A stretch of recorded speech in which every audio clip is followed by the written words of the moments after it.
अस्सलाम वालेकुम kids, today we learn about farm animals. Farm animals वो होते हैं जिनसे हम कुछ हासिल करें, just like cow, horse, sheep, chickens and goat. Baby cow is called calf. Calf मतलब गाय का बच्चा, ठीक है। काउ ईट ग्रास एंड आपको पता है cow can smell things up to 6 miles away, दूर तक काउ सूंघ सकती है। And cow gives us milk. Baby horse is called foal, okay. Horse eat grass, corns and oat and fruits and vegetables. And horse के ऊपर हम ride भी कर सकते हैं। Horse sleep standing up. Now sheep का बेबी कहता है lamb, और sheep से हम क्या wool लेते हैं। sheep grass eat करती है, plants भी and seed भी, okay. और बेबी चिकन इज कॉल्ड चिक।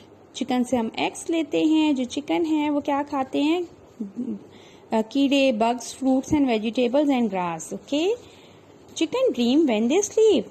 Now next is baby goat is called kid, okay. गोट से हम मिल्क लेते हैं, गोट का हम मीट भी खाते हैं, ठीक है। गोट पीस खाती हैं, ग्रास खाते हैं, ग्रेन्स खाती हैं।